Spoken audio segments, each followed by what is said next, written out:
ಚಿಕ್ಕಂದಿಂದ ಜೀವನನೇ ಹಾಳು ಮಾಡ್ಬಿಟ್ಲು ಅವಳು. ಈಗ ಈಗ ಅವಳ ಎತ್ತಿ ಮೇಲೆ ಕುಣಿದೆ ಬಿಡ್ತೀನ ನಾನು. ಅವಳು ಕುಳ್ಳೆತ್ತಿಗೆ ಅವಳಿನ ಮೇಲೆ ದಿನ ದೇವ್ರ ತಪ್ಪಾತ್ನೆ ಮಾಡ್ಕೋಬೇಕು. ದೇವ್ರೇ, ನನ್ನ ಆದಷ್ಟು ಬೇಗ ನಿನ್ನ ಹತ್ರ ಕರ್ಕೊಂಬಿಡಪ್ಪ ಅಂತ ಹಾಗೆ ಮಾಡಿದ್ದೀನಿ. ಹೋಗ್ತಾಳೆ, ಎಲ್ಲರೂ ಹೋಗ್ತಾರೆ, ಅವಳು ಹೋಗ್ತಾಳೆ, ಇವಳು ಹೋಗ್ತಾನೆ, ಎಲ್ಲರೂ ಹೋಗ್ತಾರೆ. ಉಳಿಯೋದಾರೆ ಹೇಳು? ಸಾವಿತ್ರಿ, ನಾನು ಸಾವಿತ್ರಿ. ಆ ಸಾವಿತ್ರಿನೇ ನನಗೆ ನನ್ನ ವಿಕ್ರಮಾದಿತ್ಯನ್ ಕೊಡೋದು.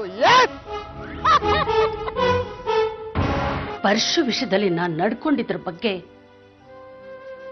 ಎಳ್ಳಷ್ಟು ಅಪರಾಧಿ ಪ್ರಜ್ಞೆ ನನಗಿಲ್ಲ. ಅದೇ ಯಾಕತ್ತೆ? ಅವನು ನನಗೆ ಅಣ್ಣ ಅಲ್ವಾ? ಅವನು ಈ ಕುಟುಂಬಕ್ಕೆ ಸೇರಿದವನಲ್ವಾ? ನನಗಿಂತ 6 ದಿನ ದೊಡ್ಡವನಲ್ವಾ? ಅಣ್ಣ ಆದ್ಮೇಲೆ ಈ ಮನೆ ಯಜಮಾನಿಕೆ ಅವನಿಗೆ ಹೋಗ್ಬೇಕು. ಅದೇ ಸರಿ. ಭಾವನೆಗೆ ಬೀಳ್ಬೇಡ ನರಹರಿ, ಸ್ವಲ್ಪ ಯೋಚನೆ ಮಾಡಿ ನೋಡು. ಯೋಚನೆ ಮಾಡೋದು ಏನಿದೆ ಅತ್ತೆ ಇಲ್ಲಿ? ಪರಶು ಹೆಂಡತಿಯಾಗಿ ಮೆರಿತೀಯ ಅಥವಾ ವಿಧವೆಯಾಗಿದ್ಕೊಂಡೆ ಸಾಯೋವರೆಗೂ ನನ್ನ ಸುಖ ಪಡಿಸ್ಕೊಂಡೇ ಇರ್ತೀಯ? ಯಾವ್ದು ಬೇಕು ಹೇಳು?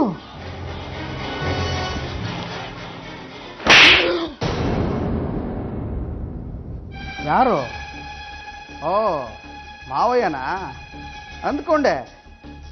ಏನು ಫೋನ್ ಮಾಡಿದ್ದು? ಅದು ಕಲ್ಯಾಣ ಮಂಟಪದ ಉದ್ಘಾಟನೆ. ನೀವು ಸುಮಿತ್ರಾ ಬರಬೇಕು. ಬರ್ಬೇಕಾ? ಬರಲೇಬೇಕು, ಬಂದೇ ಬರ್ತೀನಿ. ನಾನು ಬರ್ದಿದ್ರಲ್ಲಿ ಉದ್ಘಾಟನೆ ಯಾರು ಮಾಡ್ತಾರೆ? ನಿಮ್ಗೆ ಅಭಿಷೇಕ ಯಾರು ಮಾಡ್ತಾರೆ? ಅದು ಇಂದ್ರತ್ರ ಹೇಳಿದ್ರು, ನರಹರಿಯವರು ಬರ್ತಾರೆ. ಸತ್ತು ನಿಮ್ಮ ಇಂದ್ರಮ್ಮ.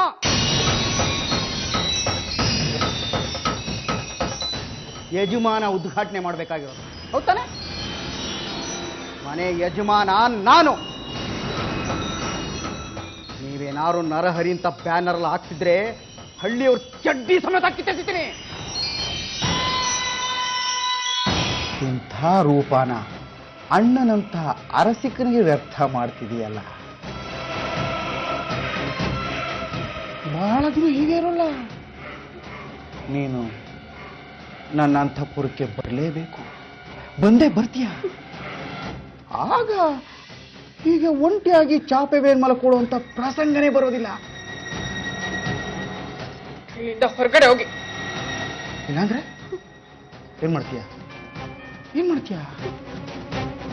ಯಾರು ಹೇಳ್ತೀಯ?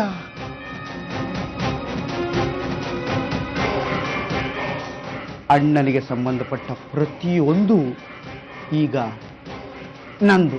ನಾವಿನ್ ಮುಂದಕ್ಕೆ ಈ ಮನೇಲಿ ಇರೋದು ಬೇಡ. ನಮ್ಮ ಆಸ್ತಿಲ್ ಪಾಲ್ ತಗೊಂಡು ಈ ಮನೆಯಿಂದ ಆಚೆ ಹೋಗೋಣ. ಇಷ್ಟು ದೊಡ್ಡ ಬಂಗ್ಲೆ ಸಿಗದೆ ಇರ್ಬೋದು ಹರಿ, ಆದ್ರೆ ಫ್ಲಾಟ್ ಆದ್ರೂ ಓಕೆ.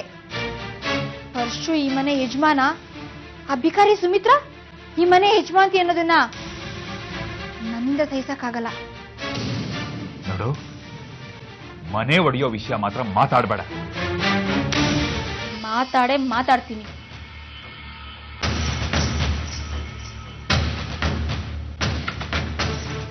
ಪರಶುರಾಮಣ್ಣ ನನ್ನ ಹತ್ರ ತುಂಬಾ ಕೆಟ್ಟದಾಗಿ ನಡ್ಕೋತಾರೆ. ಯಾವಾಗಂದ್ರೆ ಅವಾಗ ಬಂದು ಹಿಂಗಂದ್ರಂಗ್ ಮಾತಾಡ್ತಾರೆ, ಕೈ ಇಟ್ಕೊಂಡು ಎಳ್ದಾಡ್ತಾರೆ. ಮೊನ್ನೆ ಸೀರೆ ಕೊಟ್ಬಿಟ್ಟು ತುಂಬಾ ಕೆಟ್ಟದಾಗಿ ಮಾತಾಡಿದ್ರು. ಇವತ್ತು ಅಷ್ಟೇ. ಇದೆಲ್ಲ ಸಹಿಸ್ಕೊಳಕ್ ಆಗಲ್ಲ ಅಕ್ಕ.